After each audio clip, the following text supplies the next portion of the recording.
The problem with this present administration is that, generally speaking, they've been slow and confused about the way they're doing things. Professor Isage is right when he says that there is no cause for concern in throwing out the list, because the list is out there in conformity with the law. It respects public interest, and I add that it respects common sense. But the problem is that, why did it take so long? And the other problem is that when I saw that list, you know what my reaction is? I said, hooray, they're going to list it. Then when it came out, I said, wow, the elephant has given birth to an ant. That is what I thought. This is the problem with this government. You know, they make big promises, and when the time comes, what they deliver is boring. What were you expecting? I was expecting a massive 360-dimension list that will show you that we don't know. The things they've listed, any elementary student of current affairs of law will have picked it up. You don't need a minister for information to make that list. It was a waste of time. I was expecting something major that we don't know. Tell me what I don't know. They've not done that. That list is boring. And the other thing, it tells you that they do not take into account what reactions will be. In Nigeria, if you're going to list a list of corrupt people, you'll expect that the other side will react in a certain way. And a good government, a modern government, will predict that and will act accordingly. This government is not up to par. The PDP people should shut up, because they have been there. All they are saying is that you're calling only us. They're not saying that we did not steal. Stop. They are saying that you're calling us, you're not calling the other people. That is not the way to run government. I am very highly impressed by Uche Secondus, who has gone to court. That is what you do in a rational, normal society.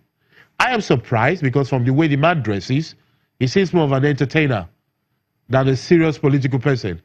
But from his action, he's acting the way a political person should act. All right. If you call me something I'm not, that damages my political reputation, I go to court.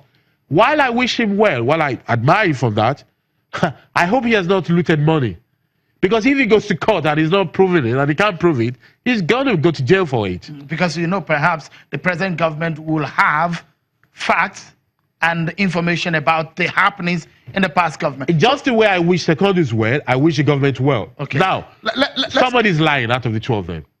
Either the government is lying that Secondus has looted, or Secondus is lying that he has not looted. The court will decide. Let's get Professor Shesagi back to the conversation. Prof, it does look to a lot of Nigerians that with the list that the federal government had put up, there are a few people who were up for trial and they are in court, but they recently politically defected from the opposition party to the APC, and perhaps nothing is being heard about them, and their names were obviously out of the list. So the question is, Prof, that so if you're in the APC, you become a saint, isn't it? No, it doesn't follow.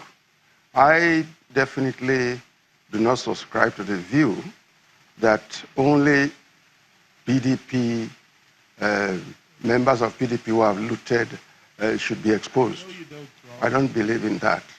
I don't agree with that. But I'm not aware that there is such a policy.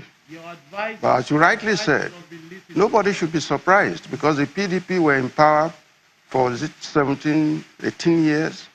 And even though I agree, and we are very grateful that they established all those institutions for fighting corruption, I think the irony of it is that after having done that, they then roll themselves into a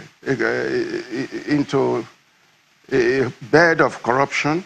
They jumped into the sea of corruption and went on a looting that this country has never seen since its establishment. So it's ironical. And the very institutions that they created to fight corruption is now going to go after them.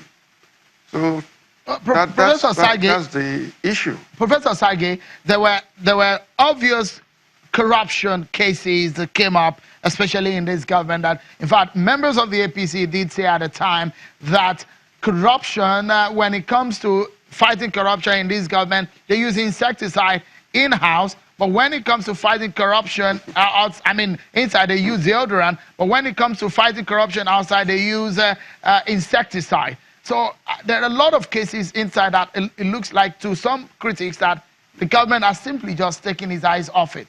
Are you worried about those? No, I don't think the government has done that. Although I'm not an insider, I mean, I cannot say what is in the mind of the Minister of Information. But I know as a lawyer that at times you do not pursue your matter against specific individuals for strategic reasons. And I'm not going to explain what I mean by strategic reasons. The government may have a reason for not mentioning some names. And I think in the course of time, the reason will unravel itself before the rest of the country. All right, so Prof, just in 30 seconds, we need to go on break now. In 30 seconds, Prof, would you say that you are disappointed that this government has not fought corruption to your expectation? In 30 seconds. This government has poured its heart and might into fighting corruption. But corruption has fought back. And the shocking aspect of it is that it is the elite, the educated, the powerful, who have been fighting this government. They have, in fact, been so violent in the opposition to the fight against corruption that one is even shocked. And I'm impressed that we've gone as far as we've gone. All right. But the opposition is very, very strong.